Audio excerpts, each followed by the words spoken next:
बिस्मिल्लाहिर्रहमानिर्रहीम। अभी ज़ीशान ने एक क्वेश्चन किया और वो था should we memorise inputs outputs वगैरह वगैरह।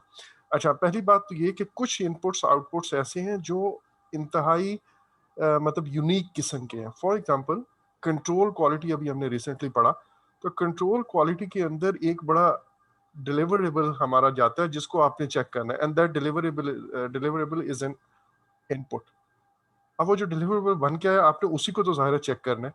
सो कुछ ऐसे हैं जो बहुत ऑब्वियस किस्म के हैं, उनका आपको पता होना चाहिए, मतलब उसके बगैर तो आपको लॉजिकल फ्लो ही नहीं समझ आएगा। ठीक है, बाकी जो जर्नल नेचर के हैं, जैसे मैंने आपको 3 फिक्स बताए हुए हैं कि वो लिखे हुए हैं या नहीं लिखे हुए, other than E F and OPS. मैंने आपको कहा अजम्पशन लॉग जो है it would always be there, risk register it would always be there, और उसके बाद lesson learn register it will always be there. अच्छा, और वो इनपुट पे होगा कि उस प्रोसेस में मुझे क्या क्या रिस्क है, उस प्रोसेस से रिलेटेड मैंने क्या क्या अजम्पशंस लगाई हुई हैं, और उस प्रोसेस से रिलेटेड मेरे क्या क्या लेसन लर्न है पहले से। और जैसे ही हमारा प्रोसेस खत्म होता है तो हम उन्हीं चीज़ों को अपडेट करके आउटपुट में भेज देते हैं। तो एक तो ये एस्पेक्ट है। दूसरा मतलब ये आपके फिक्स होंगे, लेकिन कुछ ऐसे हैं जो बड़े नेचुरली आपको पता होंगे, मतलब उसमें आपको कोई परेशानी की बात नहीं होगी। जैसे अभी मैंने कहा कि डिलीवरेबल्स हैं, जाहिर है कंट्रोल क्वालिटी पे एक चीज़ आती है जिसको डिलीवरेबल कहते हैं, उसी को तो मुझे इंस्पेक्ट करना है। जैसे मैंने इंस्पेक्ट किया तो इसका मतलब इंस्पेक्शन भी होगी। ठीक है, बट आपको वो उस तरह रटने नहीं चाहिए, इसमें कोई जरूरत ही नहीं है, बिल्कुल भी नहीं है एक्चुअली। ठीक है, it's always better to develop an understanding. For example, अगर आप अभी राइट नाउ मुझसे पूछे ना कि सर फलां प्रोसेस के इनपुट्स क्या होंगे, I might not be able to answer you. Having qualified this test and being, even मैं इसको पढ़ा रहा हूँ, एक होता है लिस्ट बनाना चीज़ों की। जैसे मैं लिस्ट बनाता हूँ ना, तो ये तो मेमोरी का टेस्ट हो गया ना कि जी अच्छा आपने ये एंड सो ऑन। एक होता है अपने आप को उस सिचुएशन का एनालिसिस करते हुए, मुझे एक चीज़ बनानी है तो मैं वो चीज़ बनाने के लिए क्या क्या डॉक्यूमेंट्स मुझे चाहिए होंगे। फॉर एग्जाम्पल, मसलन अगर मैं कहूँ मुझे एक्टिविटीज़ के जो है ना एस्टिमेट लगाने हैं कॉस्ट के, तो अंडरस्टूड बात है, मुझे कुछ रेट्स जो है ना पहले से पता होने चाहिए, या मैं वो पता करूंगा। अब ये रेट्स आपको कहाँ कहाँ से मिल सकते हैं? ऑब्वियसली प्रीवियस प्रोजेक्ट के ओपीएस भी मिल सकते हैं, मार्केट के अंदर भी कोई हमारे पास बने बनाए कमर्शियल डाटा बेसिस हो सकते हैं एंड सो ऑन। अब या मुझे कोई एक्सपर्ट लोग दे सकते हैं ओपिनियन। इससे ज्यादा अगर आप मुझे लिस्ट बनाने का कहो, आप मुझे थोड़ी देर बाद कहोगे सर ये चीज़, हाँ फिर मुझे शायद याद आ जाए कि हाँ यार ये भी एक चीज़ थी। आप अगर नाम ले दोगे तो याद आ जाएगा, बट जनरली ये जो 3-4 हैं यही बात होगी, इससे ज्यादा नहीं होगा।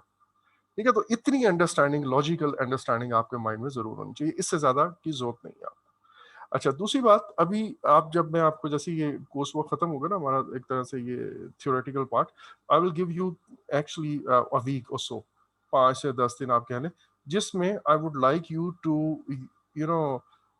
गो थ्रू ऑल योर नोट्स। और उसके बाद मतलब जैसे मैंने आपको कहा कि ये टूल्स, टेक्निक्स, इनपुट्स अगर आपने याद कर लिए हैं ना समहाउ, अगर आपको बहुत ज्यादा लाइक आपने अपनी दीवार पे इनका चार्ट बना के पेस्ट कर लिया हुआ है और उस तरह आप इसको सुबह शाम देख रहे हो, तो ये आपको थोड़ी सी देखने का फायदा नहीं है। लेकिन अगर आप उसको रोज कोई 1 या 2 प्रोसेस को आप सोचो कि यार क्या क्या इनपुट होंगे, क्या क्या आउटपुट होंगे, अंडरस्टैंडिंग के लिहाज से, तो आपको खुद ही 80% 70% चीजें आपकी तैयार हो जाएगी। ठीक है, सो ऑल्दो आई एम सेइंग कि आपको बिल्कुल मेमोराइज करने की जरूरत नहीं है, लेकिन अंडरस्टैंडिंग जरूर होनी चाहिए, बस ये याद रख रहा हूं। अच्छा, अब इससे मुझे पता है आप लोगों को कोई तशफ़ी नहीं हुई होगी, आपकी टेंशन वहीं की वहीं होगी, लेकिन अभी टेंशन देना मेरा काम है कुछ अर्से के लिए, फिर आखिर पे मैं आपको एक और मोड में ले जाऊंगा इंशाल्लाह, जब हम टेस्ट देंगे। ठीक है, तो आपको थोड़ा सा तसल्ली हो जाएगी इससे। अभी मैं आपको ऑन टोज रखूंगा थोड़ा सा खुद। अच्छा जी, अब आते हैं, हमारा अगला प्रोसेस है वो है प्लान रिस्क रिस्पॉन्स। जी जी मेरा भी है। जी जी, बोले। जो रिस्क पैरामीटर्स असेसमेंट में मैं रीटा की बुक पढ़ रहा था, इसमें जो अर्जेंसी की हमने बात की थी, वो रिस्क जिनके बारे में हम कहते हैं कि जो नियर फ्यूचर में मतलब जल्द अक्कर होने वाले हैं। अच्छा, ठीक है। तो उसमें मैं रीटा में पढ़ रहा था कि urgent risk may be move directly into risk response planning while the remaining risk continue through हाँ, क्वांटिटेटिव। बिल्कुल ऐसे ही, बिल्कुल तो ऐसे ही। हमने बात की थी कि जो हाई प्रायोरिटी रिस्क हैं वो क्वालिटेटिव में जाते हैं, जो बाकी हैं वो वॉच लिस्ट में, और बाकी क्वालिटेटिव नहीं में नहीं नहीं जाते नहीं नहीं, इसके अलावा एक और भी बात की हुई है मैंने। अच्छा बताएं, खैर आप बताएं फिर मैं बताता हूँ। हैं। अर्जेंट रिस्क उन्होंने ये बात की है कि उन्होंने सिर्फ लिखा हुआ मेंशन किया था कि अर्जेंट रिस्क डायरेक्टली मूव होंगे रिस्क रिस्पांस प्लानिंग में, रिगार्डलेस कि वो हाई प्रायोरिटी रिस्क है जिसने क्वांटिटेटिव एनालिसिस में जाना है नहीं नहीं या नहीं वो क्या। नहीं नहीं, वो एक मतलब ओवरवेलमिंग सी स्टेटमेंट है ये। आपको मैंने इसको दूसरे एंगल से बताया हुआ है। मैंने आपको ये बताया हुआ है कि यार मैंने एक रिस्क है, मतलब एक है प्रॉपर मीटिंग कंडक्ट करना रिस्क की। फॉर एग्जांपल एक तो बिल्कुल शुरू में जब हमारी पहली प्लानिंग हो रही होगी, तो मैंने क्या कहा कि उस वक्त हम सोचेंगे कि यार हम रोज घंटा बैठ जाएंगे अगले 4 से 5 दिन, और हम अपने रिस्क सोचेंगे डिफरेंट एंगल से, वो जो भी टूल्स एंड टेक्निक्स है उनको अप्लाई करके। और मैं एक कॉम्प्रिहेंसिव किस्म की लिस्ट एक में भी 5 6 7 दिनों में, अच्छा छोटा प्रोजेक्ट तो मे बी 2 दिनों में या एक ही दिन में 6 घंटे की सिटिंग में मैं एक दफा वो सारी लिस्ट बना लूंगा। एक तो ये एफर्ट है। दूसरा ये है कि मैं फिर कहता हूँ कि यार अब हम हर 15 दिन बाद बैठेंगे और हम एनालाइज करेंगे कि सॉरी अब कोई नए रिस्क तो नहीं डेवलप हो गए, तो उनको भी हम सोच के और फिर आइडेंटिफाई करेंगे। एक ये है कि इसके दौरान वैसे ही मेरी किसी डॉक्यूमेंट पे नजर पड़ती है, प्रोजेक्ट के ऊपर कोई काम हो रहा है उसकी नजर पड़ती है, मुझे कोई ईमेल आती है उसके जरिए, या कोई भी ऐसा ख्याल, इवन सोते हुए मेरे माइंड में ख्याल आता है कि यार ये भी तो प्रोजेक्ट पे खुदा ना खास्ता हो सकता है। Now that risk has been identified. अब मैंने आपको कहा कि ये आइडेंटिफाई में भी कोई वर्कर जो है उसने किया हुआ है। अब उस वर्कर ने अपने सुपरवाइजर को बताना है, सुपरवाइजर ने मे बी मैनेजर को, या वो जो हमारी प्रोजेक्ट मैनेजमेंट टीम है वहां पे किसी को बताएगा, और वो फिर रिकॉर्ड पे आएगी कोई रिस्क रजिस्टर पे कि एक बंदा होगा जो रिस्पॉन्सिबल होगा रिस्क रजिस्टर पे उसको एंटर करने का, या मे बी ये ऑटोमेटेड सिस्टम हो और कंप्यूटर के ऊपर ही कोई भी यूजर जिसके पास ये वो मतलब जिसके पास रिस्क एंटर करने की ये है की है, वो एंटर करके तो सारे रजिस्टर पे आ जाएगा। एक तो ये। फिर मैंने कहा था कि some risk are too urgent कि वी जस्ट कांट वेट कि इस मीटिंग को, ये जो मंडे को हुई है, और अगली मीटिंग अगला मंडे छोड़ के उसके बाद आफ्टर 2 वीक्स है ना, ये we can't maybe wait for 14 days. इस रिस्क के बारे में मुझे रिस्पॉन्स प्लान करना है, ठीक है, इमीडिएटली करना है। अब अगर तो ये रिस्क बहुत माइनर नेचर का हुआ तो मैं ऑब्वियसली इसको एक्सेप्ट की तरफ ले जाऊंगा। रिस्पॉन्स प्लानिंग के अंदर एक स्ट्रेटेजी है ना एक्सेप्ट की। अब जब मैं जी कहता सर। हूं इसको मैं एक्सेप्ट, और अगर बिल्कुल ही हल्का हुआ तो मे बी मैं पैसिव एक्सेप्ट कर लूंगा। अब ये जो पैसिव एक्सेप्ट हुआ है it is almost equivalent to the watch list, correct? ऐसा ही है ना? सर जी। सो ये मतलब वो जो उसने ओवरवेलमिंग सी स्टेटमेंट दी है, ऐसा नहीं है कि मतलब प्लान प्लान करने से मुराद भी एक बिल्कुल उसकी आखिरी दर्जा जो है ना वो वॉच लिस्ट है। Got it? ठीक। अच्छा जी।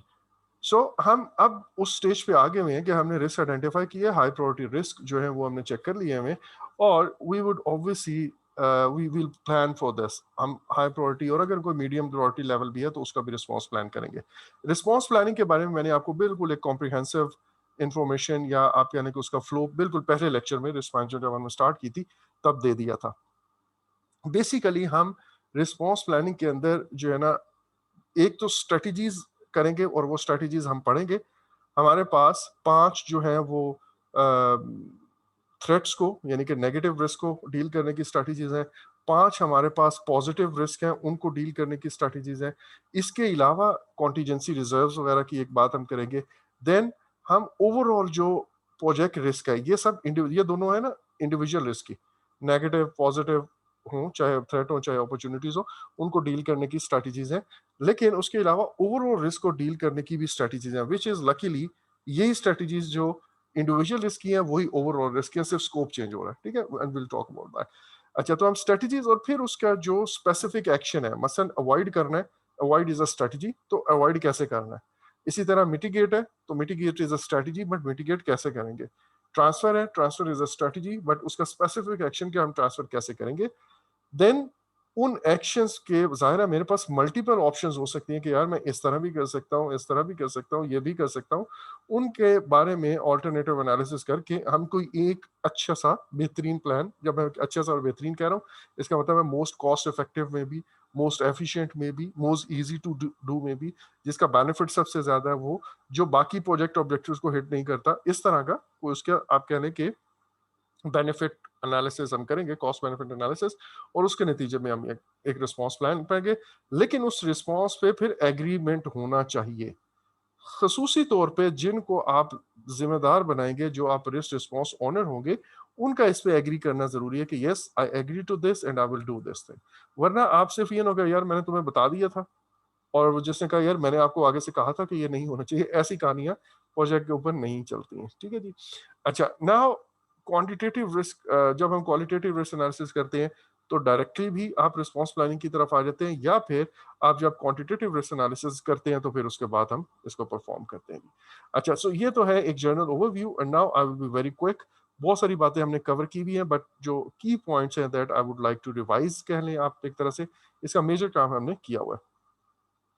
अच्छा, अब हमारे पास हम जो है ना रिस्क को उनकी प्रायोरिटी की बेस पे ज़ाहिर है डील करेंगे, और अकॉर्डिंगली हम कुछ रिसोर्सेज, कुछ टाइम में भी कुछ बजट हम कर लेंगे, अलोकेट करेंगे, सो दैट हम अपना रिस्क मैनेजमेंट जो है ना उसको कर लें, और जो हमारे रिस्पॉन्सेज हैं उनको हम अमली जामा पहना सकें, उनको हम एक्शनेबल आइटम्स में चेंज कर सकें। सॉरी।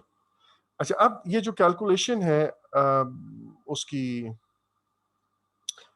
कॉन्टीजेंसी की, आप कैसे कर सकते हो? जैसे एक एग्जांपल है कि अगर मैं कॉन्टीजेंसी रखता हूं तो कैसे।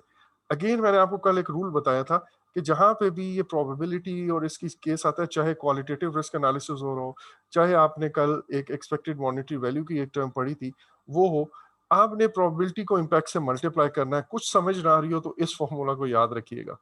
अगर तो वो लॉस है तो नेगेटिव होता है जनरली, और अगर आप वो आपको क्या कहते हैं पॉजिटिव रिस्क है तो वो आपके पास इम्पैक्ट जो है वो भी पॉजिटिव होता है। अब आपने ना कुछ मॉडिफिकेशन, एक एक प्रोजेक्ट है आपका जिसमें आप एक इक्विपमेंट को अपग्रेड कर रहे हो। Your analysis has come up with the following information, what cost contingency reserves would you use. 30% probability ये है कि हमारा there is a 30% probability of a delay in the receipt of parts. एक risk आपने identify किया कि, और उसकी प्रोबेबिलिटी है 30%, और उसका इम्पैक्ट अगर आप देखें तो उस डिले की वजह से आपको एडिशनल 9,000 जो है प्रोजेक्ट को चार्ज होंगे। 20% की एक प्रोबेबिलिटी एक और रिस्क है जिसमें आपने कहा कि parts will cost 10,000 less than expected, means ये पॉजिटिव रिस्क है।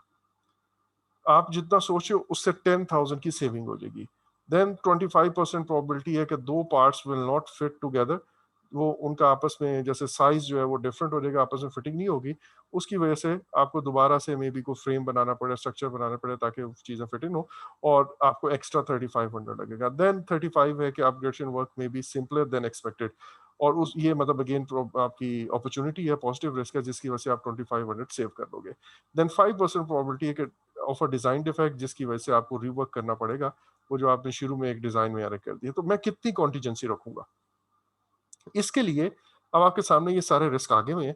व्हाट आई वुड डू, मैं ये करूंगा कि जी जो मेरे पास प्रोबेबिलिटी और इम्पैक्ट्स हैं उनको मल्टीप्लाई कर लूंगा, और ये मैंने आपके सामने, सॉरी, प्रोबेबिलिटी एंड इम्पैक्ट को मल्टीप्लाई करके ये एक टेबल आ गया।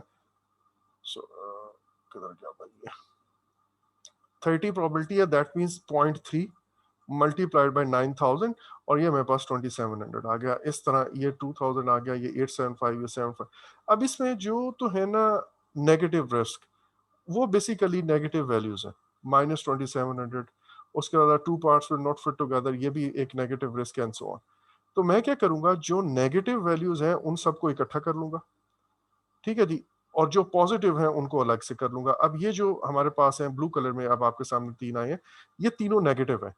सो बेसिकली इतना एडिशनल फंड मुझे चाहिए होंगे, 2700 प्लस 875 प्लस 250।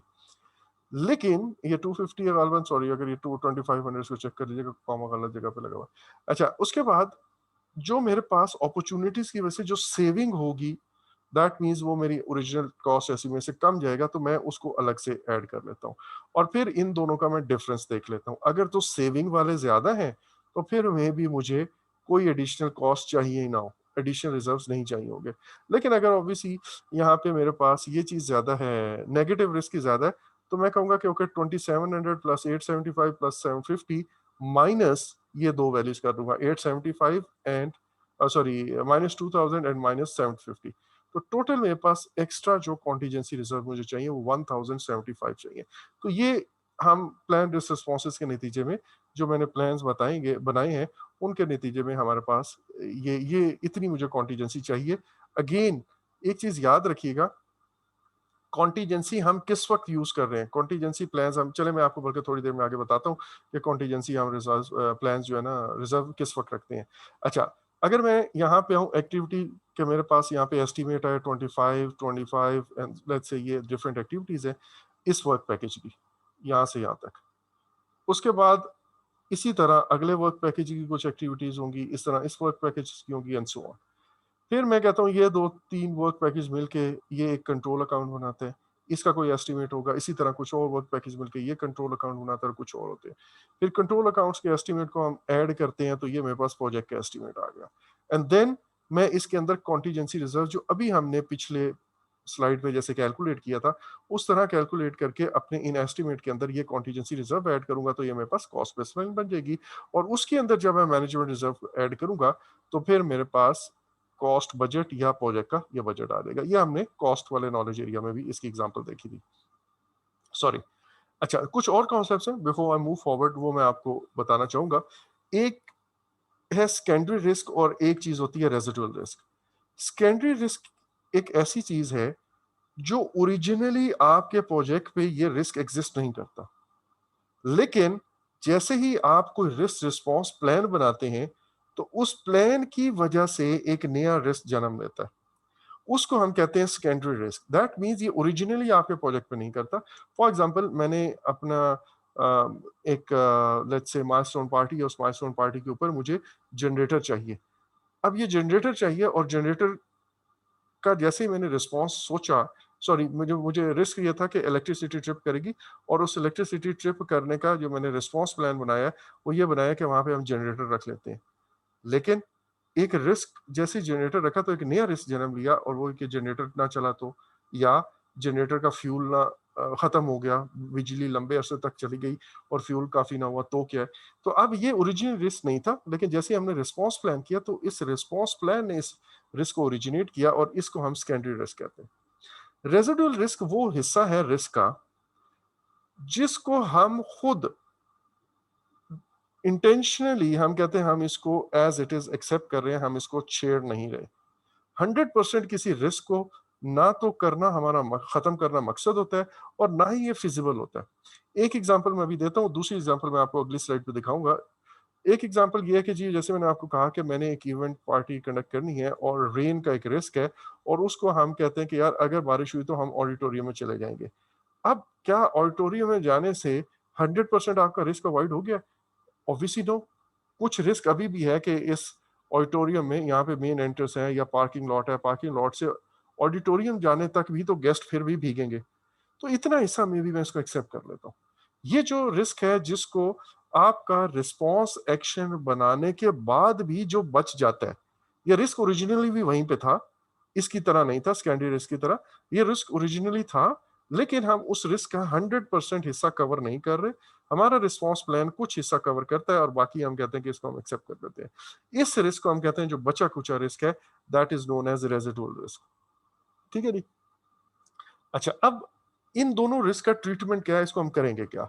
सेकेंडरी रिस्क है, इसको भी आप एनालाइज करेंगे और बिल्कुल उसको प्लान भी करेंगे जैसे हमने नॉर्मल रिस्क को आइडेंटिफाई किया, लेकिन साथ ये लिख देना बेहतर है कि this is a secondary risk. मैं अगर पर्सनली इस चीज को करूंगा तो मैं ये कहूंगा कि लेट्स से ये मेरा R12 था और R12 को मैंने जैसे ही उसका रिस्पॉन्स बनाया, ये रिस्क उससे जनरेट हुआ, तो I would write something like R12-1। उसकी वजह ये है, मतलब ये मैंने मतलब ये किसी बुक से नहीं कह रहा मैं, but by virtue of my experience कह रहा हूँ। वो ये कि R12-1 इसलिए कि मुझे एक इंडिकेशन मिलता रहे कि यार ये रिस्क किसके रिस्पॉन्स प्लान की वजह से है। फॉर एग्जांपल मेरे पास जैसे ये रिस्क खत्म हुआ और मैंने R12 को जो है ना अपने प्रोजेक्ट से क्लोज कर दिया और पता चले कि मैंने ये वाला रिस्क R12-1 में लिखने की बजाय इसको मैंने लिखा हुआ है R235 और अब ये अभी फजूल में पड़ा हुआ है मेरे प्रोजेक्ट के ऊपर, हालांकि वो रिस्क क्लोज हो चुका है अब तो। अब उसकी जरूरत ही नहीं है, पार्टी ओवर हो गई है, तो फिर जैसे मैं इस रिस्क को खत्म करूंगा साथ ये रिस्क भी खत्म हो जाना चाहिए। तो there has to be some link. अच्छा, इसी तरह रेजिडुअल रिस्क, इसके बारे में भी हम इसको भी आइडेंटिफाई करेंगे, एनालाइज करेंगे और डॉक्यूमेंट करेंगे और बताएंगे लोगों को कि फॉर एग्जांपल जब मैंने R12 का एक रिस्क रिस्पॉन्स प्लान बनाया, तो इस रिस्पॉन्स प्लान के साथ मैं ये लिख दूंगा कि this much risk is intentionally accepted. ये ना हो कि लोग इसके बारे में भी वरीड हो जाए। जब मैंने इसको खुद सोच समझ के खुद कहा कि भाई हमने ये सोच लिया है कि इससे ज्यादा करने की जरूरत नहीं है या इससे ज्यादा करना फिजिबल नहीं है, तो अब मैंने ये रिस्क छोड़ दिया। बाद में टीम कोई दूसरा टीम मेंबर उसको देखता है या टीम चेंज होती है या प्रोजेक्ट मैनेजर चेंज होता है, तो ऐसा ना हो कि वो कहें कि यार ये पिछले प्रोजेक्ट मैनेजर को ये बात ज़हन में नहीं आई और फिर वो दोबारा से सारा एनालिसिस करें। तो इट्स बेटर कि हम उसको डॉक्यूमेंट भी करें और लोगों को बताएं कि यार इतना हमने खुद किया है, ये हमने खुद एक्सेप्ट किया है। अब आपके सामने मैं एक एग्जांपल देता हूँ, ये सिनेरियो है, इस सिनेरियो से आपको मतलब आंसर देना इतना मुश्किल नहीं है, लेकिन इस सिनेरियो से आपको रेजिडुअल रिस्क का एक कॉन्सेप्ट थोड़ा सा मतलब बेहतर से समझ आएगा। फॉर एग्जांपल हमने एक ना वो माइलस्टोन पार्टी हमारी बड़ा मेजर इवेंट है जिसपे कंट्री हेड ने आना है या समथिंग लाइक दैट, और हमने कहा कि एक इवेंट हम माइलस्टोन पार्टी है कोई हमने करना है। अच्छा ना, उसके अंदर हमने रिस्क रिस्पॉन्स प्लान बना रहे थे और वहां पे हमने देखा कि यार बिजली की बैकअप सप्लाई हमने रखी कोई थ्रू अ जनरेटर। अब जैसे ही हम जनरेटर पे सप्लाई जाएगी, अब सवाल यहाँ पे ये होता है कि मैं जनरेटर पे कितनी पावर का जनरेटर हूँ। ज़ाहिर है उतनी पावर का उसका रेंट या उसकी कॉस्ट, उसकी फ्यूल कंजम्पशन ज़्यादा होगी। सो उतनी उसकी नॉइस भी ज़्यादा हो। तो आई वुड लाइक कि यार कि आई वांट टू नो कि यार मैं इस जनरेटर को कितनी पावर का रखूँ। सो हमारा जो रिस्पॉन्स प्लान बना है उसमें हमने कहा हम जनरेटर का इतना रखेंगे कि ये कम से कम जो स्पीकर्स जितने भी स्पीकर्स हैं उनमें से 60% स्पीकर्स की आवाज़ आती रहे, साउंड सिस्टम चलता रहे। देन हमारे पास जो बहुत बड़ी फ्लड लाइट्स थी, 7 हाई इंटेंसिटी लाइट्स थी, उनमें से जो मेजर हैं उसके ऊपर 3 लाइट्स जो है वो चलती रहे। बाकी बेशक पीछे जहाँ लोग बैठे हुए हैं वहाँ ना भी हो कुछ देर के लिए तो कोई इशू नहीं है। इसी तरह वीडियो प्रोजेक्टर जो है वो चलता रहे, वो अगर बंद हो गया तो ज़रा प्रॉब्लम होगा। अच्छा, अब ये हमने सप्लाई खुद डिसाइड किया। अब जैसे ही ये काम हमने प्लान बनाया तो किसी ने कहा कि जी अच्छा सॉरी, एक और सेंटेंस है, while making this plan you have deliberately not chosen to keep high power generator as a backup supply that could have allowed you to keep 100% of the sound system. और ये सारी बातें as it is, जैसे normal supply है वैसे वो चल सकती थी, लेकिन आपने खुद ये सोचा क्योंकि इसका पैसा खर्चा टाइम एफर्ट ज्यादा है। अच्छा, अब ये जब आपने किसी ने दिखाया तो एक आपके टीम मेंबर ने कहा कि यार ये हमारा जनरेटर भी तो खराब हो सकता है। तो अब इस सिनेरियो में जनरेटर का खराब होना एंड ये जो रिस्क हमने 40% लाइट, अभी भी इस रिस्क को हमने एड्रेस नहीं किया।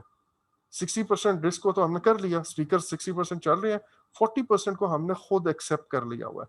ये है वो रेजिडुअल रिस्क जिसको मैं एड्रेस नहीं कर रहा। इसी तरह 3 लाइट्स मेरी जल रही हैं लेकिन बाकी 4 को मैंने खुद इग्नोर किया। तो दैट मीन्स ये रिस्क अभी भी है। जनरेटर मैंने रिस्पॉन्स के तौर पर चूज किया लेकिन ये स्टिल इट इज देयर, और एंड सो ऑन, इसी तरह बाकी चीजें भी है। सो जनरेटर का मॉल फंक्शन करना ये है सेकेंडरी रिस्क। और ये जो रिस्क मैंने छोड़ दिया खुद इंटेंशनली 40% इधर और 4 लाइट्स इधर, तो ये मेरे पास बेसिकली रेजिडुअल रिस्क है। And I hope this must have clarified your ये जो कॉन्सेप्ट है रेजिडुअल रिस्क का उसका।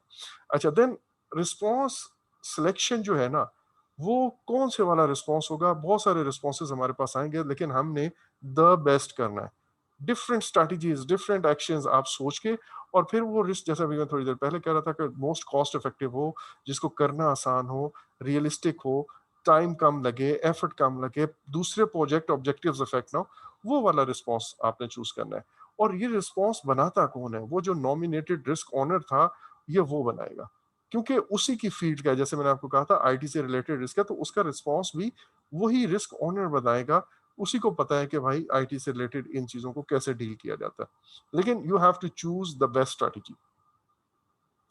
अच्छा, अब एक बात, हमने कॉन्टीजेंसी प्लान्स या फॉल बैक प्लान्स, ये भी मैं ऑलरेडी बता चुका हूं, but let's have a look on this again.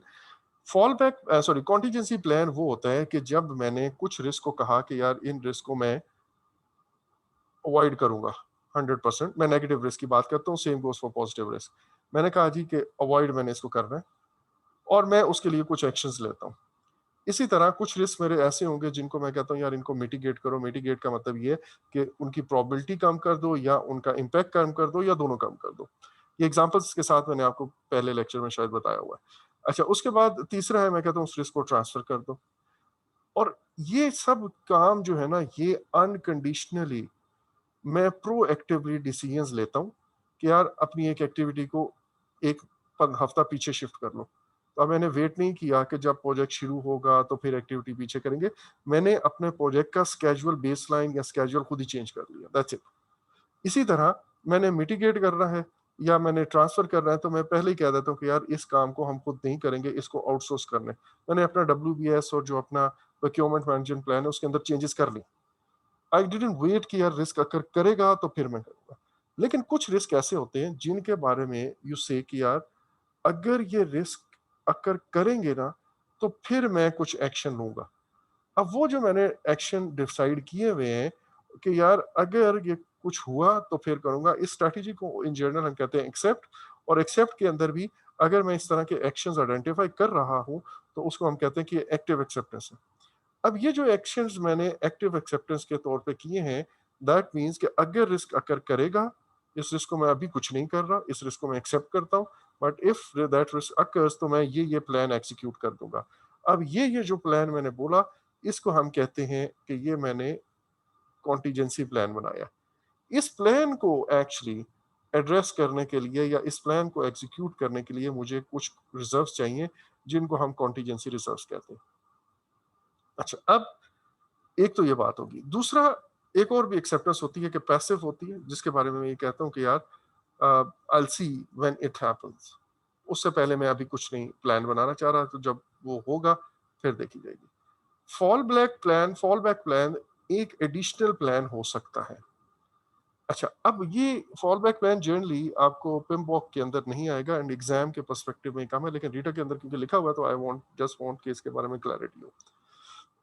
Fall back plan ये है कि यार मैंने कुछ स्ट्रेटजीज अवॉइड की कर ली, कुछ मैंने मिटिगेट की कर ली, कुछ इस तरह ट्रांसफर कर ली। इनमें से कुछ रिस्क अभी भी ऐसे हो सकते हैं कि मैं कहता हूं कि यार ठीक है, तुमने अपनी तरफ से कोशिश की कि ये अवॉइड हो जाए, बट अगर ना हुआ तो क्या होगा। उसके लिए जो बैकअप प्लान है उसको हम कहते हैं फॉल बैक प्लान। कि अगर मेरी ओरिजिनल स्ट्रेटजी फेल हो जाती है, ओरिजिनल प्लान फेल हो जाता है, तो उसके बैकअप के तौर पे मैंने क्या रखा हुआ है, that is my fall back plan. इसी तरह मेरे पास कॉन्टीजेंसी प्लान भी अगर फेल हो जाता है तो उसका भी जो बैकअप प्लान है, अगर मेरा कॉन्टीजेंसी प्लान फेल होता है तो उसके बैकअप प्लान के लिए मैं जो प्लान रखता हूँ, प्लान बी आप कह लें, उसको हम फॉल बैक प्लान करते हैं। सो मे बी प्रोजेक्ट के ऊपर कुछ रिस्क ऐसे हो जो मेरे लिए बहुत इंपॉर्टेंट हो, क्रिटिकल हो, और उनको मैं 100% इंश्योर करना चाहूंगा कि यार मेरे प्लान से बाहर ना जाए, वरना मेरे लिए मेरा ओवरऑल प्रोजेक्ट का रिस्क बढ़ सकता है। तो ऐसे कंडीशंस में या ऐसी चीजों को डील करने के लिए मे बी मैं दो दो प्लान बना के रखूं एज अ बैकअप। ठीक है जी। सो ये है जी मेरे पास जनरली और रिस्पॉन्स सिलेक्शन के बारे में। एक और चीज कि जब आप ये जो मैंने आपको कहा ना कॉन्टीजेंसी प्लान्स बनाते हैं, तो उनके साथ एक और चीज आइडेंटिफाई आपने करनी होती है लाजमी, और उसको हम कहते हैं conditions that trigger it's use. आपने ये लाजमी कोई इंडिकेटर या पॉइंट्स अपने माइंड में ऐसे रखने हैं और उसको ज़ाहिर है नोट डाउन करते हैं, जिसको आप ट्रिगर कंडीशन कहते हो। कि यार क्या हो गया, तो आपको अंदाजा हो जाएगा या पता चल जाएगा कि अब risk has taken place and now I should start taking action. हमें अपना कॉन्टीजेंसी प्लान एग्जीक्यूट करना स्टार्ट कर देना चाहिए। इनको हम कहते हैं ट्रिगर कंडीशन। तो जब आप कॉन्टीजेंसी प्लान्स बनाएंगे तो उसके साथ उसकी ट्रिगर कंडीशंस भी डिसाइड करेंगे कि किन सूरतों में आई वुड स्टार्ट और I would initiate the contingency plan. तो ये contingency plan and fall back plan की आगे डेफिनेशन आपके पास लिखी हुई है। यहाँ पे सिर्फ लिखा हुआ इफ कॉन्टीजेंसी प्लान फेल्स। तो अब यहाँ पे आप ये भी ऐड बेशक कर लें कि दूसरे प्लान भी जो हमने बनाए हुए हैं, अगर वो फेल कर जाते हैं तो फिर हम क्या करेंगे। अच्छा जी, अब एक दो टर्म्स हुए, मैंने कल भी शायद इसका जिक्र किया था या परसों किया था बहरहाल। वो ये कि एक होता है रिस्क ओनर। रिस्क ओनर वो बंदा है, वो शख्स है, वो डिपार्टमेंट है मे बी, जो हमारे रिस्क का रिस्पॉन्सिबल होता है इन जनरल। उससे हम पूछेंगे कि यार वो वही मॉनिटर करवाएगा या करेगा, वो इंश्योर करेगा कि इस रिस्क के बारे में जो जो चीज़ें काम करने हैं, चाहे वो उस रिस्क के प्रोबेबिलिटी एंड इम्पैक्ट को ऑब्जर्व करना है, या उसकी ट्रिगर कंडीशंस को देखना है, या उसका रिस्पॉन्स प्लान इम्प्लीमेंट करवाना है जब वो रिस्क अकर करेगा। ये रिस्क ऑनर की ड्यूटी है कि उस रिस्क को पूरी तरह देखें। अच्छा, अब इसका काम ये है कि ये इंश्योर कराए कि जो काम, जैसे मैंने कहा आईटी मैनेजर है, उसे मैंने आईटी मैनेजर के रिस्क दे दिए। समटाइम्स ऐसा होता है कि आईटी मैनेजर वो काम खुद नहीं कर रहा होता, वो आगे किसी असिस्टेंट मैनेजर, फोरमैन या समबडी उसको ये ड्यूटीज असाइन करता है कि भाई ये एक्शन अब आपने लेना है। उस शख्स को जो एक्शन लेगा उसको हम रिस्क एक्शन ओनर कहते हैं। ठीक है जी, रिस्क एक्शन ओनर। अच्छा, और इसका दूसरा नाम risk response owner, sorry response owner खाली, वो भी हम कह सकते हैं। ये भी हो सकता है कि risk owner and risk action owner एक ही हो, आईटी का मैनेजर है वही डील कर रहा है, और ये भी हो सकता है कि रिस्क ओनर कोई और हो, प्रोजेक्ट मैनेजर इससे पूछेगा और वो आगे से रिस्क एक्शन ओनर को कह देगा कि ये काम कर दे। ठीक है जी। सो ये दो जनरली टर्म्स भी किसी ना किसी जगह पे बाज दफा आ जाती हैं, बट मैंने आपको जैसे कहा कि दोनों ऑलमोस्ट एक तरह की है। अच्छा, रिस्क के बारे में ना दो आप कह लें कि डायग्राम्स हैं। आई डोंट नो ये वाली रीटा के अंदर है या नहीं है। जो अगली है मुझे उससे थोड़ा सा इख्तलाफ है, मतलब वो बहुत ज्यादा कॉम्प्रिहेंसिव नहीं है, और इसी तरह इसके अंदर भी कुछ फ्लॉज हैं वो जो आपके सामने ये भी मैं बता देता हूँ। सबसे पहले आपने जैसे रिस्क आइडेंटिफाई किया अपने रिस्पॉन्सेज को, बहुत सारे हैं, ऑल्टरनेट हैं, ये भी हो सकता है, ये भी हो सकता है, ये भी हो सकता है, लेकिन उसमें से जो ऑप्टिमम रिस्पॉन्स है वो आपने सेलेक्ट कर लिया। मल्टीपल हैं और रिस्पॉन्स सोचे, लेकिन उनमें से कुछ सेलेक्ट किए। फिर आपने कहा कि यार क्या ये रिस्पॉन्सेज अगर एग्जीक्यूट होंगे तो मेरे सारे रिस्क एड्रेस हो जाएंगे? तो अगर तो सारे रिस्क एड्रेस हो गए, या अब यहाँ पे ऑल रिस्क नहीं होना चाहिए, असूली तौर पे ये होना चाहिए कि यार जो मेरे पास रिस्क का रेजिडुअल रिस्क छोड़ के भी अगर मैं रेजिडुअल रिस्क को एड्रेस नहीं भी करता, इवन देन क्या मेरा ओवरऑल प्रोजेक्ट का जो रिस्क एक्सपोजर है या मेरे प्रोजेक्ट की ओवरऑल रिस्कीनेस कम हुई है या नहीं हुई? इन रिस्पॉन्सेज का तो तब फायदा है। अगर तो नहीं हुई तो मैं वापस जाके मजीद कुछ सोचूंगा रिस्पॉन्सेज को, लेकिन अगर हो गई है तो फिर मैं कहूंगा कि यार रिसोर्स एलोकेशन आप उसके लिए की जाए, जैसे हमने कहा कि प्लान के अंदर चेंजेस, रिसोर्सेज के अंदर कॉस्ट बजट सारी चीजें वो करें, और अकॉर्डिंगली अपना रिस्क रजिस्टर जो है ना उस नए प्लान के साथ अपडेट कर दें। फिर आप देखें कि यार जितना मेरे पास जो रेजिडुअल रिस्क एक्सपोजर बचता है, क्या वो हमारी कंट्रोल जो एक्सेप्टेबल लिमिट है उसके अंदर है? अगर तो उसके अंदर नहीं है तो फिर जाके दोबारा रिस्पॉन्सेज और प्लान करें, और अगर उसकी एक्सेप्टेबल लिमिट है तो अकॉर्डिंगली अब हम अपने प्लान को एडजस्ट कर देंगे कि यार ये है हमारा फाइनल प्लान। इस फाइनल प्लान के नतीजे में एक्टिविटीज को आगे पीछे हमने किया, कुछ ट्रांसफर कर दी, कुछ मिटिगेट कर दी, एंड हमने कुछ कॉन्टीजेंसी प्लान्स बना लिए। So this is my overall plan now. So ये हम जी हमारा एक फ्लो चार्ट या प्रोसेस चार्ट जो आप इसका कह लें। अब हम इन स्ट्रेटजीज को already we have covered. I be very fast now, क्योंकि 10 स्ट्रेटजीज हैं और हमने सारी डिस्कस की हुई हैं, कोई ऐसी इसमें साइंस नहीं है। एस्केलेट, ये पॉजिटिव रिस्क के लिए भी यही है, आगे मैं आपको दिखाऊंगा। अभी मैं आपको सिर्फ नेगेटिव रिस्क या जिसको हम थ्रेट कहते हैं नेगेटिव रिस्क को, उनके लिए स्ट्रेटजी जो है उनकी पहली बात करूंगा। सो पहली है हमारे पास एस्केलेट। ये दो सूरतों में आप अप्लाई करते हो। एक तब करते हो जब वो जो रिस्क है ना, वो रिस्क ही आपके प्रोजेक्ट स्कोप से बाहर है, आपका उससे कंसर्न नहीं है, दैट मीन्स वो आपके प्रोजेक्ट का रिस्क ही नहीं है। अच्छा, तो आप इसको हाई आप किसी को एस्केलेट कर देते हो। और दूसरा ये है कि जो रिस्पॉन्स आपने सोचा है वो रिस्पॉन्स प्रोजेक्ट मैनेजर के बस की बात नहीं है। मे बी आप कुछ ऐसा सोच रहे हैं, आपने ऐसा रिस्पॉन्स सजेस्ट किया है जो ऑर्गेनाइजेशन ने इम्प्लीमेंट करना है, आप नहीं कर सकते। मसलन मैं लेट्स से मैं कहता हूँ कि यार हमारे पास मैं एक बिल्डिंग बना रहा हूँ और उस बिल्डिंग में मैं सारा आपको ये बता रहा हूँ, और वहां पे मैं कहता हूँ कि सर आपने जो हमें स्कोप बताया हम कर तो रहे हैं, लेकिन मैं आपको एक चीज सजेस्ट ये करता हूँ कि आप अपनी ऑर्गेनाइजेशन के अंदर ये जो वर्किंग प्रोसेसेस की वर्किंग है इसका मेथड चेंज करें। तो आप अपनी बिल्डिंग के ऊपर ना, ये मे बी आपके 3 फ्लोर की कॉस्ट कट जाएगी। अगर आपने एक बंदे को जहाँ बताया बिठाया हुआ इधर, दूसरे को बिठाया हुआ इधर, प्रिंटर उनका इधर पड़ा हुआ, तो ये बड़ा अजीब सा है। इनको कोऑर्डिनेट करें और एक जगह सेंट्रल प्रिंटिंग की जगह बना दें, या हर ऑफिस में ये चीज दे दें। तो इस किस्म की कोई भी मैं प्रोसेस के अंदर, ये मतलब बड़ी वेग सी बात की, लेकिन इस प्रोसेस के अंदर हम इम्प्रूवमेंट दें और उसके नतीजे में मैं कहूँ कि आप अकॉर्डिंगली अपना स्कोप जो है वो कट कर सकते हैं। अच्छा, अब ये काम, ये रिस्पॉन्स मेरे, ये एक अपॉर्चुनिटी है ना, एक अपॉर्चुनिटी है, एक पॉजिटिव थ्रेट है। कि मैं इसको खत्म कर सकता हूँ और उसके चीजें मेरी बच जाएंगी। लेकिन इसको करना या ना करना अब ऑर्गेनाइजेशन के बस में, प्रोजेक्ट मैनेजर ये खुद से नहीं स्कोप चेंज कर सकता। तो ऐसे तमाम रिस्क जो प्रोजेक्ट के हो ही ना, उससे ऊपर के हो, या प्रोजेक्ट मैनेजर उसका जो रिस्पॉन्स आपने सोचा है वो रिस्पॉन्स आपकी अथॉरिटी से बाहर हो, तो आप जिसकी अथॉरिटी में उसको आगे भेज देते हो और फिर अगले बंदे को, चाहे वो प्रोग्राम लेवल है चाहे पोर्टफोलियो लेवल है, उसको दे देंगे।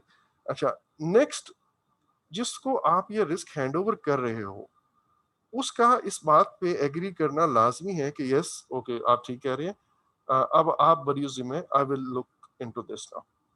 तो एस्केलेट जब करें तो आगे से एक्नॉलेजमेंट या ओनरशिप लेना लाजमी है। ये ना हो कि आप कि मैंने तो आपको बता दिया था और उसने कहा कि भाई उसके बाद मैंने भी तो आपको कहा था कि ये आपका ही काम है करें, वो आपने सुना ही नहीं।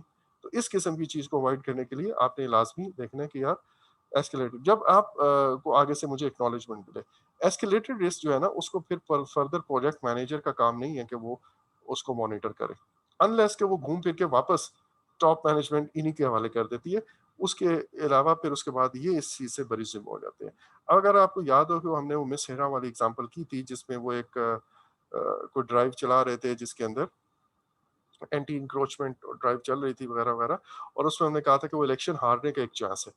तो अब मिस हिरा को एक्चुअल में वो रिस्क एस्केलेट कर देना चाहिए टू द गवर्नमेंट कि भाई हम तो अपना प्रोजेक्ट कर रहे हैं पूरा, लेकिन आपको इसके नताइज जो है शायद भुगतना पड़े, तो आप इसको डील कर लें।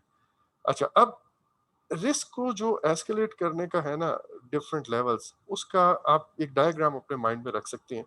जब एक पोर्टफोलियो के अंदर कोई इंडिविजुअल प्रोजेक्ट या प्रोग्राम स्टार्ट होता है ना, तो उस प्रोजेक्ट से रिलेटेड जो रिस्क है, फॉर एग्जांपल इससे रिलेटेड, वो रिस्क हमें पोर्टफोलियो वाला जैसे चार्टर के अंदर हम कहते हैं ना हाई लेवल रिस्क लिख के देता है, तो वो प्रोजेक्ट के चार्टर में आ जाता है और चार्टर से फिर इस प्रोजेक्ट के रजिस्टर पे आ जाएगा।